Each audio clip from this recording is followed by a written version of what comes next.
Picture this. You are a teenager, maybe 15 or 16 years old, and soldiers have just dragged you out of your home. Your city is burning. The temple your people built for God, the center of everything you have ever known, is being looted by foreign troops.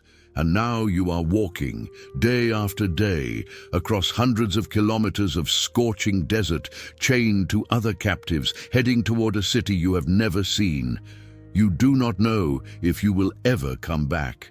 You do not know what they plan to do with you when you get there. That is how Daniel's story begins. Not with glory, not with miracles. It starts with loss, fear, and a long walk into the unknown. And yet, this young man, this teenager ripped away from everything familiar, would go on to advise the most powerful kings on earth, interpret dreams that baffled every wise man in the empire, and survive a night locked in a pit full of hungry lions.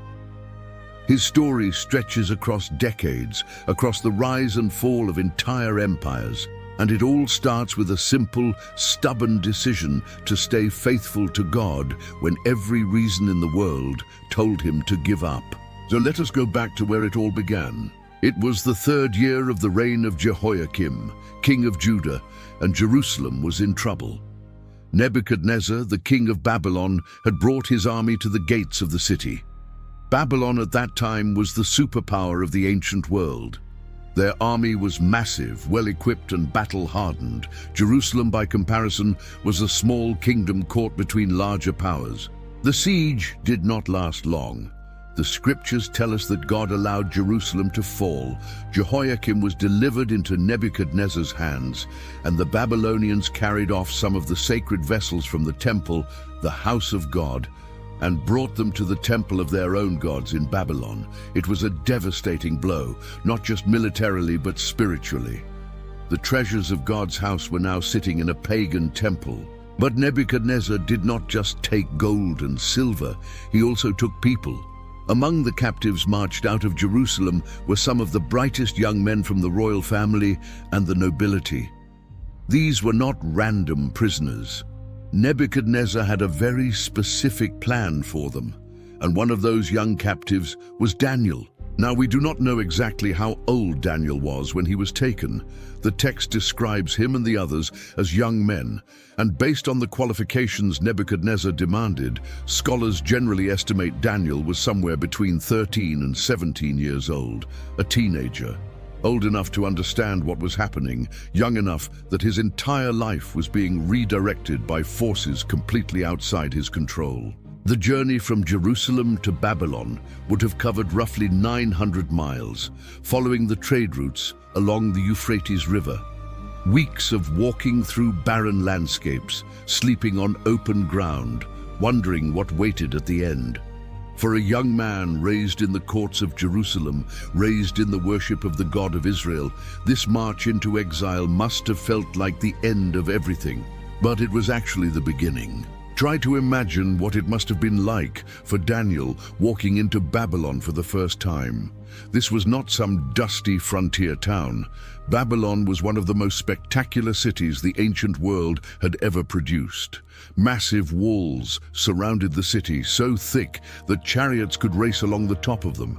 The Ishtar Gate, covered in brilliant blue glazed bricks and decorated with images of lions and dragons, towered over anyone who entered. There were hanging gardens, towering ziggurats, and palaces that stretched across entire city blocks. For a teenager from Jerusalem, it must have been overwhelming, but also terrifying, because this was not a visit. This was captivity. Daniel was not a tourist. He was a prisoner in a foreign land, surrounded by people who worshipped different gods, spoke a different language, and lived by completely different rules. And that is where things got interesting. Nebuchadnezzar gave an order to Ashpenaz, the chief of his court officials. The king wanted a selection of the best young men from among the captives, specifically from the royal family and the nobility. He had very precise requirements. These young men had to be physically fit, good-looking, intelligent, well-educated, and quick learners.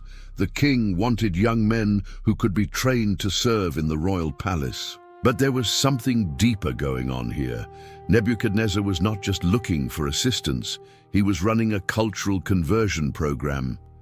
His plan was to take these Jewish youths, strip away their identity, immerse them in Babylonian language, literature, and customs for 3 years, and turn them into loyal Babylonians. He wanted to erase who they were and remake them in his own image. One of the first things that happened was that Daniel and his friends were given new names. Daniel, whose Hebrew name means God is my judge, was renamed Belteshazzar, a name honoring the Babylonian god Bel. His friend Hananiah, whose name means the Lord shows grace, became Shadrach. Mishael, meaning who is what God is, became Meshach. And Azariah, meaning the Lord helps, became Abednego. In each case, a name that pointed to the God of Israel was replaced with a name tied to Babylonian deities. This was deliberate. Names carried deep meaning in the ancient world. Changing someone's name was a way of claiming authority over them, of rewriting their story. Nebuchadnezzar was saying, in effect, you belong to Babylon now. Your old identity is gone. To drive the point home even further, the king assigned them food and wine from his own royal table. On the surface, this looked like a generous privilege. The best food in the empire straight from the king's kitchen. But for Daniel, it was a trap. Here is the thing. The food from Nebuchadnezzar's table almost certainly violated Jewish dietary laws. The meat may not have been prepared according to kosher standards. The wine may have been dedicated to Babylonian gods before being served. For a faithful Jew, eating this food would mean breaking the covenant with God. Now put yourself in Daniel's shoes for a moment. You are a captive in a foreign land. You have no power, no influence, no leverage whatsoever. The king of the most powerful empire on earth has offered you food from his own table. Refusing that offer is not just rude, it is potentially dangerous. You could be punished, you could be killed. And honestly, who would blame you for just going along with it? You are a prisoner. You did not ask for any of this. But Daniel made a decision. The scriptures say that Daniel resolved not to defile himself with the royal food and wine. He made up his mind. This was not a casual preference. This was a firm, deliberate choice to honor God, even when it cost him something. What happened next shows us something about Daniel's character that goes beyond simple stubbornness. He did not make a scene. He did not stand up in the dining hall and give a speech about religious freedom. Instead, he went to Ashpenaz, the chief official, and asked respectfully and privately for permission to abstain from the king's food. Ashpenaz liked Daniel. The scriptures say God had caused the official to show favor and compassion to Daniel. But Ashpenaz was also scared. If these Jewish youths ended up looking worse than the other young men who were eating the royal food, the king would notice, and Ashpenaz's head would be on the line. Literally. So Daniel made a proposal. He went to the guard who had been assigned to watch over him and his 3 closest friends, Hananiah, Mishael, and Azariah, and suggested a test. "Give us nothing but vegetables to eat and water to drink for 10 days, Daniel said. After 10 days, compare how we look with the young men who eat the royal food, and then decide what to do." It was a reasonable, measured request. Daniel was not demanding. He was not aggressive. He simply asked for a chance to prove that his way would work. The guard agreed. For 10 days, Daniel and his 3 friends ate only vegetables and drank only water. Meanwhile, everyone else feasted on the finest food the Babylonian Empire had to offer. And after those 10 days, the result was clear. Daniel and his friends looked healthier and better nourished than all the young men who ate the royal food. It was not even close. The guard was so impressed that he took away the royal food and wine from their diet permanently and gave them vegetables instead. This might seem like a small victory, a dietary choice. But it was so much more than that. In his very first test in Babylon, Daniel had drawn a line. He showed that he could live in a foreign culture, participate in its education, learn its language, and serve its government, all without compromising his core beliefs. He found a way to be faithful without being confrontational. That balance, that wisdom, would define the rest of his life. Over the next 3 years, Daniel and his friends threw themselves into their education. They studied Babylonian language, literature, astronomy, mathematics, and every other subject the Chaldean scholars could teach them. And the scriptures tell us something remarkable. God gave these 4 young men knowledge and understanding of all kinds of literature and learning. And Daniel, in particular, received a special gift: the ability to understand visions and dreams of all kinds. When the 3 years of training were complete, all the young men were brought before King Nebuchadnezzar for evaluation. The king personally interviewed them, and the results were striking. Among all the trainees, no one could match Daniel, Hananiah, Mishael, and Azariah. The king found them 10 times better than all the magicians and enchanters in his entire kingdom. 10 times. Not slightly better, not a little sharper, 10 times wiser than the best minds Babylon had to offer. As a result, all 4 of them entered the king's service.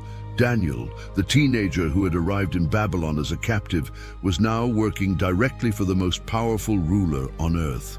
His faithfulness to God had not held him back. It had propelled him forward.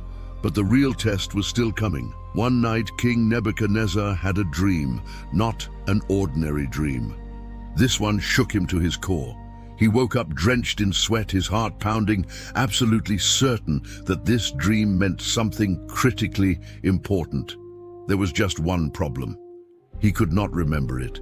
Or, depending on how you read the text, he did remember it but wanted proof that his advisors actually had supernatural knowledge and were not just making things up. Either way, Nebuchadnezzar summoned every magician, enchanter, sorcerer, and astrologer in Babylon. The throne hall was packed with the most educated, most respected wise men in the empire, and the king dropped a bombshell on them. "Tell me what I dreamed," he said, "and then tell me what it means." The room went silent. You could have heard a pin drop in that throne hall. Every magician, every enchanter, every astrologer in the room knew they were in trouble. They had spent their careers offering interpretations of dreams people told them about. That was their skill. They could take a dream narrative and spin a plausible meaning from it. But this? The king was asking them to read his mind first and then interpret what they found there. "Your Majesty," the wise men replied, "if you tell us the dream, we will interpret it." But Nebuchadnezzar was not having it. "No," he said, "you tell me the dream and the interpretation. If you cannot, I will have every one of you cut to pieces and your houses turned into rubble. But if you can tell me the dream and its meaning, you will receive gifts and great honor." The wise men tried again. "There is not a man on earth who can do what the king asks," they protested. "No king, however great and mighty, has ever asked such a thing of any magician or enchanter or astrologer. That was the wrong answer." Nebuchadnezzar flew into a rage and ordered the execution of every wise man in Babylon, every single one, and that included Daniel and his friends. When Arioch, the commander of the king's guard, came to carry out the executions, Daniel responded with something that, given the circumstances, is almost hard to believe. He stayed calm. The scriptures say he spoke to Arioch with wisdom and tact, not panic, not anger, wisdom and tact. Daniel asked Arioch why the king's decree was so urgent.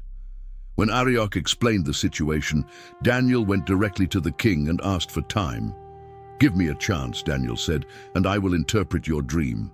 Then Daniel went home, gathered Hananiah, Mishael, and Azariah, and they did the only thing they could do. They prayed.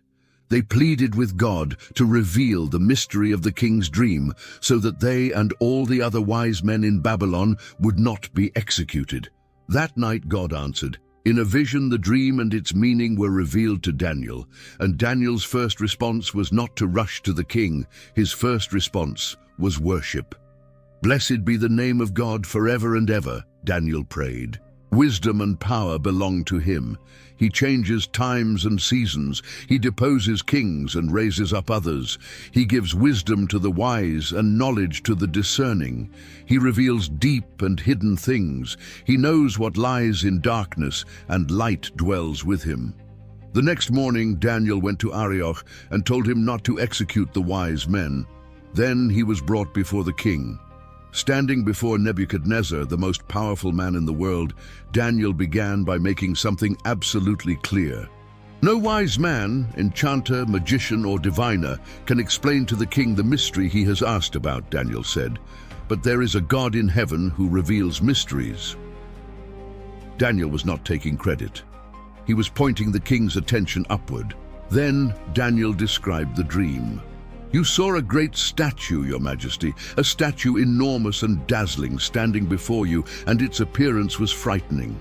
The head of this statue was made of pure gold. Its chest and arms were silver. Its belly and thighs were bronze. Its legs were iron, and its feet were partly iron and partly baked clay. While you watched, Daniel continued, a stone was cut out, but not by human hands. It struck the statue on its feet of iron and clay and smashed them. Then the iron, the clay, the bronze, the silver, and the gold were all broken to pieces at the same time, and they became like chaff on a threshing floor in summer. The wind swept them away without leaving a trace, but the stone that struck the statue became a huge mountain and filled the whole earth. Nebuchadnezzar sat there, probably with his mouth open, because Daniel had just described the dream exactly as it had happened. Then came the interpretation. The head of gold, Daniel explained, represented Nebuchadnezzar himself and his Babylonian empire. You are the King of Kings, Daniel told him. The God of heaven has given you dominion and power and might and glory. But after Babylon, another kingdom would arise, represented by the silver, inferior to Nebuchadnezzar's. After that, a third kingdom of bronze would rule over the whole earth. A fourth kingdom, strong as iron, would break and crush all the others. But this fourth kingdom would be divided, partly strong and partly brittle, like iron mixed with clay. And the stone cut without human hands. That, Daniel said, represented a kingdom that the God of heaven would set up. A kingdom that would never be destroyed. A kingdom that would crush all the others and bring them to an end, but would itself endure forever. The effect on Nebuchadnezzar was dramatic. The king fell face down on the ground before Daniel, the most powerful man on earth bowing before a Jewish exile. Surely your God is the God of gods, the king declared, and the Lord of kings, and a revealer of mysteries. As a reward, Nebuchadnezzar promoted Daniel to ruler over the entire province of Babylon and chief prefect over all the wise men of the kingdom. And Daniel, showing the loyalty to his friends that marked his entire life, requested that Shadrach, Meshach, and Abednego be appointed to positions of authority in the province as well. The captive had become the governor. But Nebuchadnezzar was a complicated man. Hearing that he was the head of gold apparently went to his head, because sometime later the king ordered the construction of a massive golden statue. Not a statue with a gold head and silver chest and bronze belly. An entirely gold statue. 90 feet tall and 9 feet wide, covered in gold, set up on the plain of Dura. The king then issued a decree. When you hear the sound of the horn, flute, zither, lyre, harp, pipes, and all kinds of music, you must fall down and worship the golden image.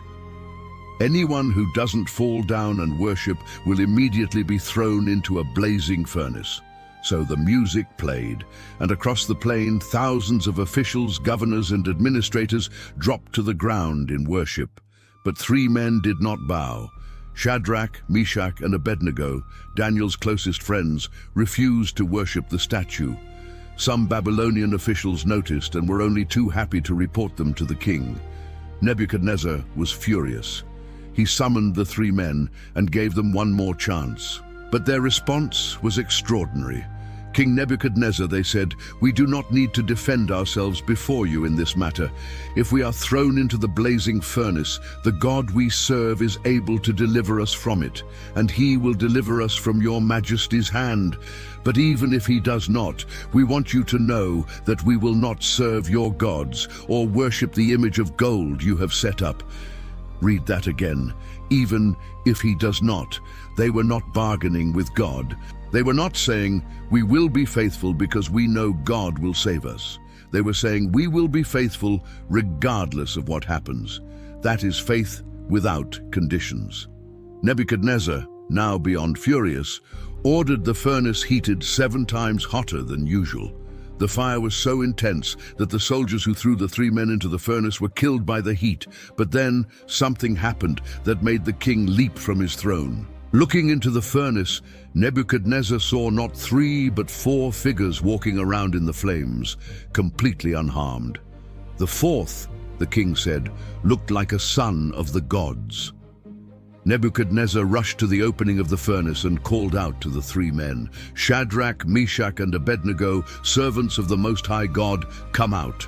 They walked out of the fire. Every official, governor, and administrator crowded around them. Not a hair on their heads was singed. Their clothes were not scorched. There was not even the smell of smoke on them. Nebuchadnezzar, shaken to his core, issued a new decree. No one in his kingdom could speak against the God of Shadrach, Meshach, and Abednego, because no other God could rescue like this. Now, Daniel himself was not in the furnace. The text does not tell us where he was during this episode, but the experience of his 3 friends would have reinforced everything Daniel already believed. Their God was real, their God was present, and their God could protect his people even in the middle of fire. Time passed. Nebuchadnezzar's kingdom was at its peak. Babylon dominated the known world, and the king sat at the center of it all. And then he had another dream. This time the king remembered the dream, but none of his wise men could interpret it. So once again, Daniel was called in. Nebuchadnezzar addressed Daniel by his Babylonian name, Belteshazzar, and said something revealing. I know that the spirit of the holy gods is in you, and no mystery is too difficult for you. The king described his dream. He saw a great tree, enormous and strong, growing until it reached the heavens.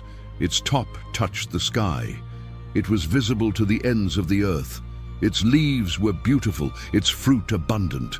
Animals found shade beneath it, and birds nested in its branches. It fed every living thing. But then a messenger, a holy one, came down from heaven and cried out in a loud voice, "Cut down the tree! Trim off its branches, strip off its leaves, scatter its fruit. Let the animals flee from under it and the birds from its branches. But leave the stump, bound with iron and bronze, in the grass of the field. Let him be drenched with the dew of heaven, and let him live with the animals for 7 times.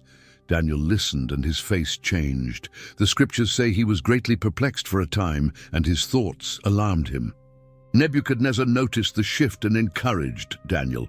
"Do not let the dream or its meaning alarm you," Daniel replied with genuine compassion.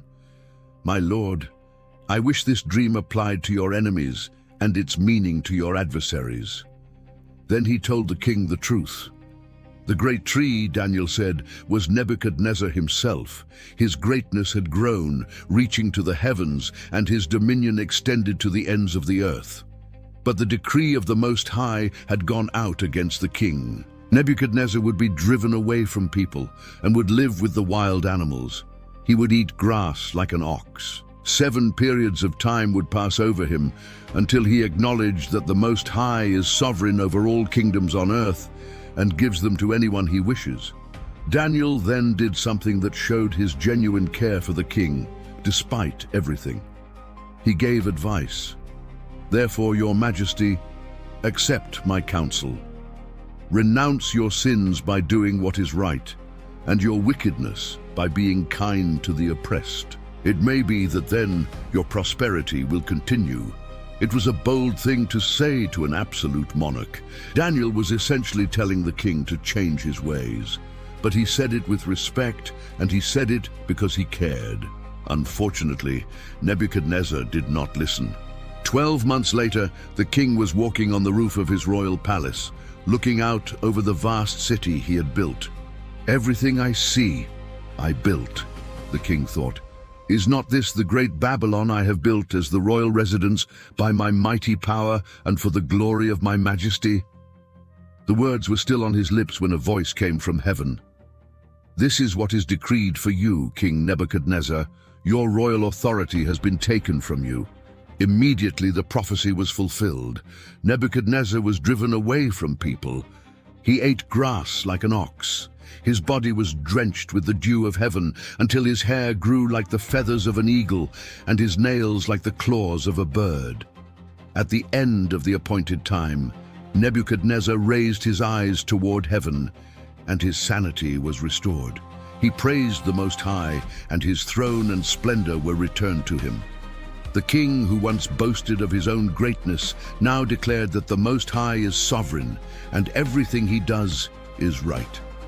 Once again, Daniel's interpretation proved accurate down to the last detail. And once again, the power of God was demonstrated through Daniel's words. Years passed. Nebuchadnezzar died, and the throne of Babylon eventually passed to Belshazzar. The new king did not share his predecessor's hard-won respect for the God of Israel. Nebuchadnezzar had learned his lessons the hard way through madness and humiliation, and had come out of those experiences with a genuine acknowledgement of God's sovereignty. Belshazzar had watched none of that firsthand. He had inherited power without inheriting wisdom. One night, Belshazzar threw a great banquet for 1,000 of his lords. This was not a quiet dinner. This was a massive display of wealth, power, and excess. 1,000 of the kingdom's most powerful officials, all gathered in one hall, drinking and celebrating. The wine flowed freely, and as the evening wore on and Belshazzar's judgment blurred, he made a decision that would prove fatal.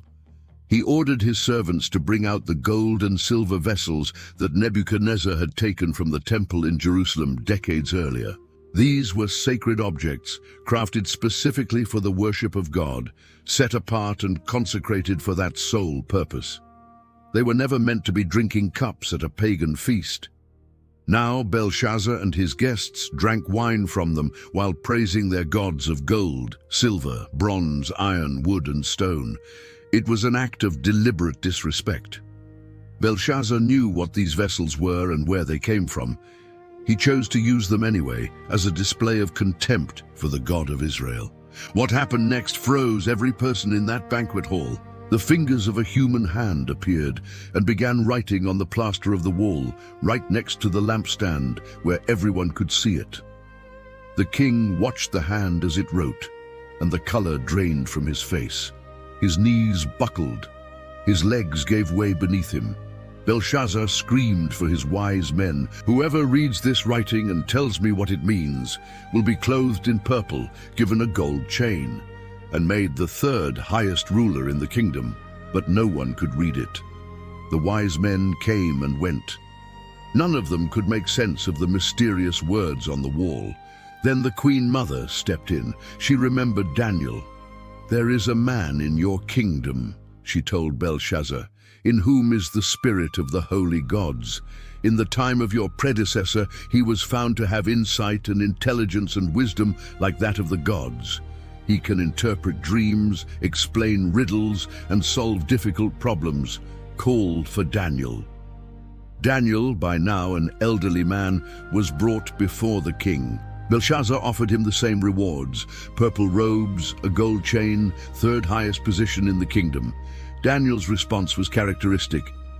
"You can keep your gifts and give your rewards to someone else," he said, "but I will read the writing for you." Before interpreting the message, Daniel did something bold. He reminded Belshazzar of what had happened to Nebuchadnezzar.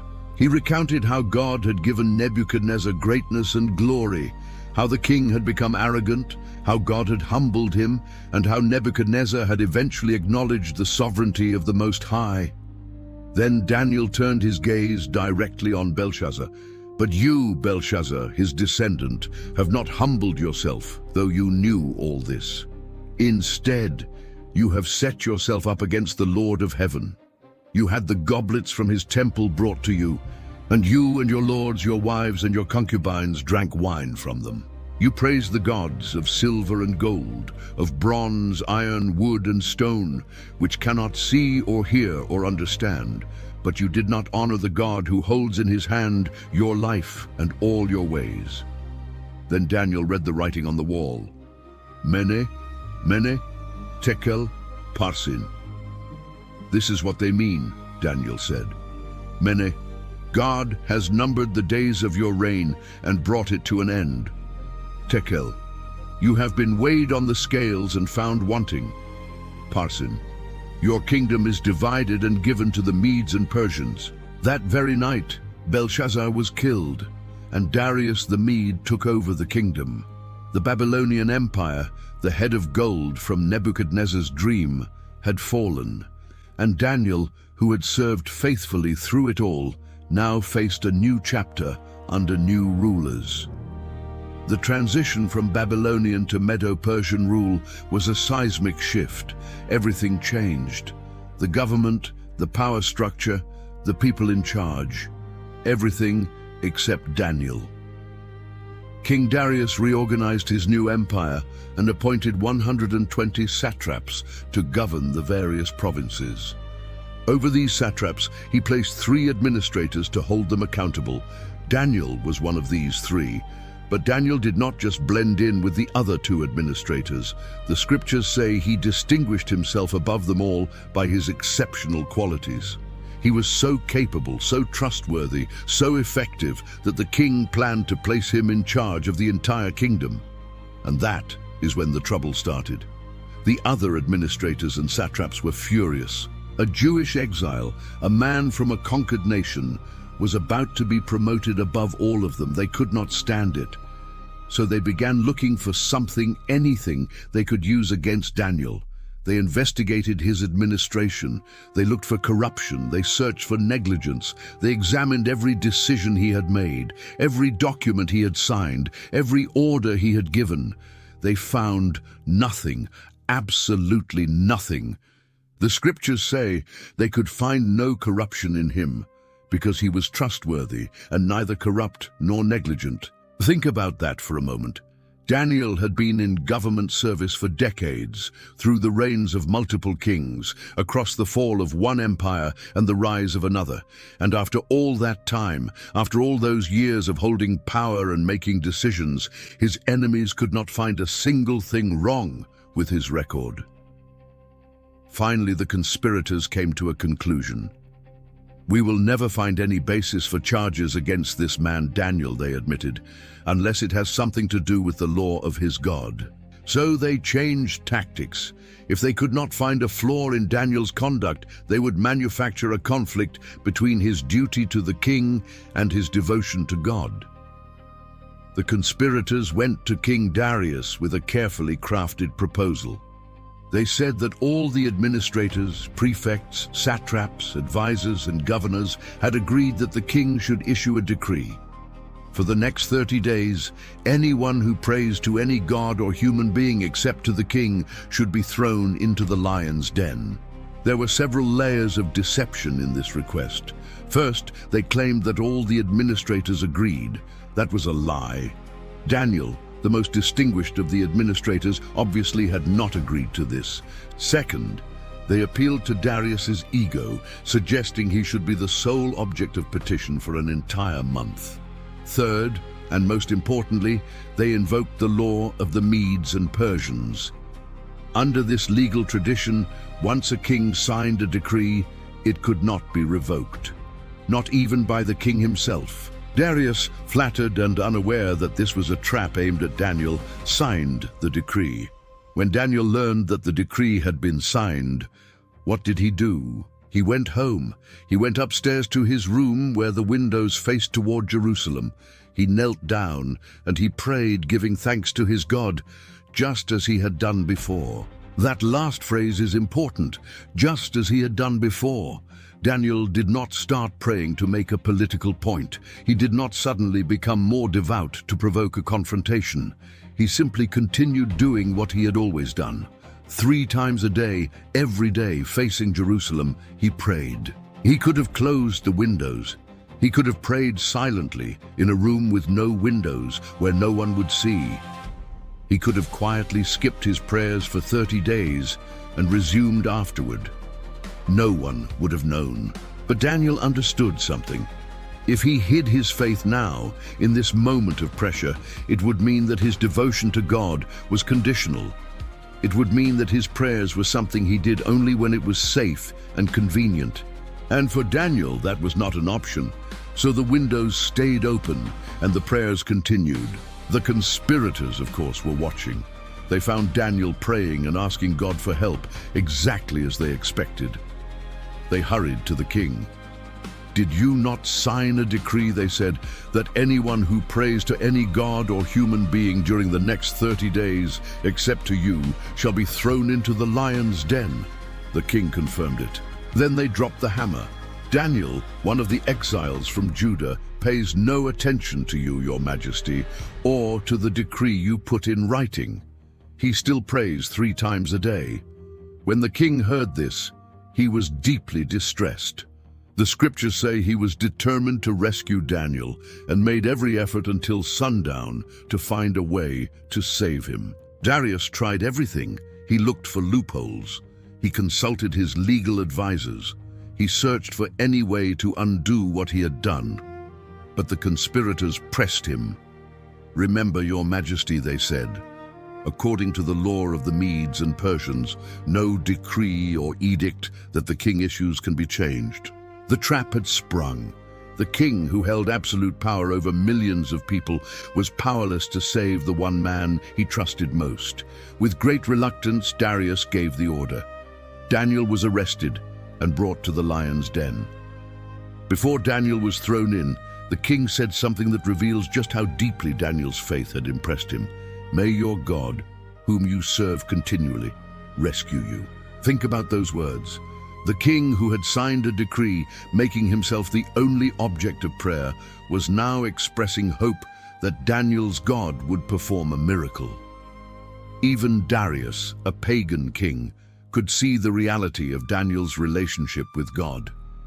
Daniel was lowered into the den. A stone was placed over the opening. The king sealed it with his own signet ring and with the rings of his nobles, so that nothing could be changed regarding Daniel's fate.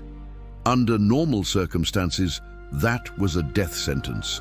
Lions are apex predators. A man thrown into a den of hungry lions would be dead in seconds. There was no natural way Daniel could survive the night. The king went back to his palace, but he did not sleep. He did not eat. He refused any entertainment. He spent the entire night pacing, waiting, hoping against hope. Meanwhile, in the darkness of the den, surrounded by lions, Daniel was experiencing something the king could not have imagined. We need to pause here and think about what this situation actually looked like. A lion's den in the ancient world was typically a large pit or underground chamber, sometimes carved into rock, sometimes constructed from stone. Royal courts kept lions as symbols of power and as instruments of execution. These were not zoo animals fed on a regular schedule. These were kept hungry to ensure that any sentence carried out in the den would be swift and brutal. Daniel was an old man at this point. He had been in Babylon since his teenage years, decades of service to kings, decades of wisdom and counsel, and now he was sitting in the dark with predators circling around him. He could hear them breathing. He could hear their claws on the stone floor. He could feel their heat in the confined space. And yet the outcome tells us something about what that night was really like.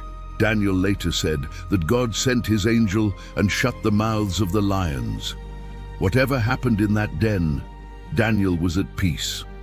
Perhaps he prayed through the night, the same prayers he had been praying 3 times a day for his entire life. Perhaps he slept, trusting that the same God who had been faithful to him for decades would be faithful through this night too. We do not know the details, but we know the result. At the first light of dawn, Darius got up and ran to the lion's den. When he reached the den, he called out in an anguished voice, "Daniel, servant of the living God, has your God, whom you serve continually, been able to rescue you from the lions?" And from the darkness of the den came a voice, a calm, steady voice. "May the king live forever. My God sent his angel, and he shut the mouths of the lions. They have not hurt me, because I was found innocent in his sight. Nor have I ever done any wrong before you, your majesty." The king was overjoyed. He gave orders to lift Daniel out of the den. When Daniel emerged, every official present could see the miracle for themselves. Not a scratch on him, not a wound, not a single mark. He was completely unharmed because he had trusted in his God. Darius then turned his attention to the men who had conspired against Daniel. By the king's command, they were thrown into the lion's den, along with their wives and children. Before they reached the floor of the den, the lions overpowered them and crushed their bones. The same lions that had spent an entire night with Daniel and never touched him. The impact of that night rippled across the entire empire. King Darius wrote a decree and sent it to all the peoples, nations, and men of every language throughout his kingdom. "I issue a decree," the king wrote, "that in every part of my kingdom people must fear and reverence the God of Daniel. For he is the living God, and he endures forever. His kingdom will not be destroyed.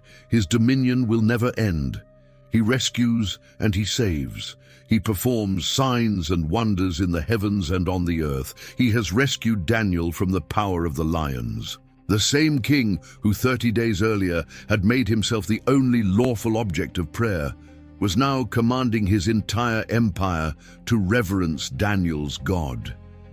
Daniel's faithfulness, tested in the most extreme way imaginable, had resulted in a pagan king proclaiming the sovereignty of the God of Israel across the known world. The scriptures tell us that Daniel prospered during the reign of Darius and the reign of Cyrus the Persian. The man who had been thrown into a pit of lions was now more influential than ever. But Daniel's story does not end with his rescue from the lions. Throughout his life, God gave Daniel a series of extraordinary visions that stretched far beyond his own time.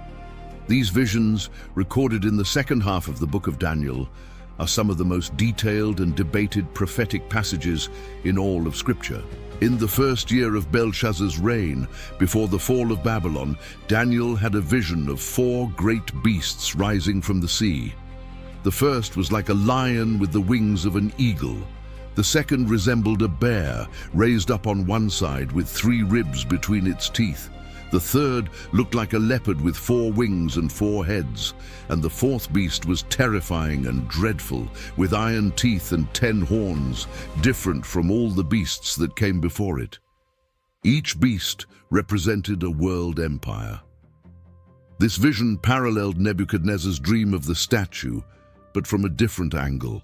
Where Nebuchadnezzar saw gleaming metals, Daniel saw wild beasts. The divine perspective and the human perspective on the same empires looked very different. What appeared majestic and powerful from a human viewpoint looked predatory and destructive from heaven's viewpoint. But the vision did not end with the beasts. Daniel also saw one like a son of man coming on the clouds of heaven. This figure approached the Ancient of Days and was given authority, glory, and sovereign power.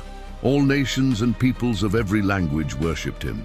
His dominion was everlasting, a dominion that would never pass away, and his kingdom would never be destroyed. For centuries, Jewish and Christian scholars have seen this passage as a direct reference to the coming Messiah. Later, in the 3rd year of Belshazzar's reign, Daniel had another vision. This time, he saw a ram with 2 horns standing beside a canal. The ram charged westward, northward, and southward, and no animal could stand against it.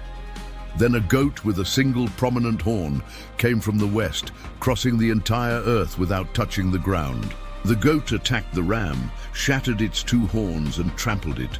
But at the height of its power, the goat's great horn was broken off, and 4 horns grew in its place. An angel explained the vision to Daniel. The ram represented the kings of Media and Persia.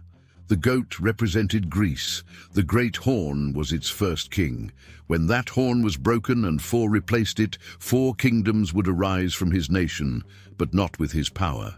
The details in this vision were so specific that they described events that would not occur for another 200 years, including the rapid conquests of a Greek king whose empire would be divided into 4 parts after his death. Perhaps the most studied of all Daniel's prophecies is the vision of 70 weeks, recorded in the 9th chapter of the book of Daniel. Daniel had been reading the prophet Jeremiah and understood that the desolation of Jerusalem would last 70 years. He turned to God in prayer, fasting, and repentance on behalf of his people. In response, the angel Gabriel appeared and gave Daniel a prophecy of 70 sevens or 70 weeks. This complex prophecy provided a timeline pointing toward the coming of the Anointed One, the Messiah, and events connected to the history of Israel. Scholars and theologians have debated the details of this prophecy for centuries, but its place in both Jewish and Christian understanding of history is deeply rooted. In his final recorded visions, found in chapters 10 through 12, Daniel received detailed revelations about conflicts between future kingdoms, with specific references to wars between the king of the north and the king of the south. These chapters describe political and military events with a precision that has fascinated historians and theologians alike. These visions establish Daniel as one of the major prophetic voices of the Hebrew Scriptures. His words provided direction and hope for the Jewish people during the exile and in the centuries that followed, and they became a foundational text for understanding how God works through history. Jesus himself referred to Daniel by name when speaking about future events, giving additional weight to the prophet's words. Daniel's story spans roughly 70 years. He entered Babylon as a teenager and served under at least 4 kings across 2 empires. He interpreted dreams that terrified monarchs, survived a night in a den of hungry lions, and received visions that shaped the way people understood God's plan for the world. Think about the sheer scope of what this one man lived through. He saw Jerusalem fall. He walked as a captive into Babylon, the greatest city on earth. He stood before Nebuchadnezzar and told him the meaning of dreams that no one else could touch. He watched his 3 closest friends walk into a furnace and come out without a burn. He told Nebuchadnezzar that madness was coming, and it came. He read mysterious writing on a palace wall and pronounced the end of an empire on the same night it fell. He survived a den of hungry lions when his enemies were certain he would die, and through all of it, he never wavered. When you step back and look at the whole arc of his life, a few things stand out. First, Daniel was consistent. He did not have one set of principles for easy times and another for hard times. Whether he was choosing vegetables over royal food as a teenager or keeping his windows open in prayer as an old man, his faithfulness to God never wavered. His enemies could not find a single inconsistency in his character, even after decades of searching. That kind of consistency is rare, and it is powerful. Anyone can be faithful when things are going well. Daniel was faithful when things were at their worst. Second, Daniel served with excellence. He did not just do his job, he did it better than anyone around him. Under Babylonian kings and Medo-Persian kings alike, he stood out because of his competence, his integrity, and his wisdom. His faith did not make him withdraw from the world, it made him more effective in it. He did not use his beliefs as an excuse to disengage from the culture around him. He learned the language, studied the literature, mastered the systems of government, and outperformed everyone else. His faith was the foundation of his work, not a barrier to it. Third, Daniel was brave without being reckless. He knew when to speak and when to listen. He could tell a king that his reign was about to end, and he could do it with compassion rather than arrogance. When he refused the king's food, he did not make a public scene. He proposed a quiet, reasonable test. When he interpreted Nebuchadnezzar's second dream, the one about the tree being cut down, he did not deliver the bad news with satisfaction. He genuinely wished the dream applied to someone else. He stood firm on his convictions, but he did not go looking for fights. Fourth, Daniel cared about people. He asked for his friends to be promoted alongside him. He counseled Nebuchadnezzar with genuine concern, urging him to change his ways and avoid the judgment that was coming. He served kings from nations that had conquered his own people, and he served them faithfully. He did not hold grudges. He did not carry bitterness about his exile into his work. He gave his best to every king he served because he understood that ultimately he was serving God. Fifth, Daniel prayed. This might sound obvious, but it is the thread that runs through everything. When he needed God to reveal Nebuchadnezzar's dream, he prayed. When the decree banned prayer, he prayed. When he was in the lion's den, we can be certain he prayed. Prayer was not an occasional activity for Daniel. It was the rhythm of his life, 3 times a day, every day, facing Jerusalem. It was the practice that kept him connected to God through every crisis, every promotion, every change of government.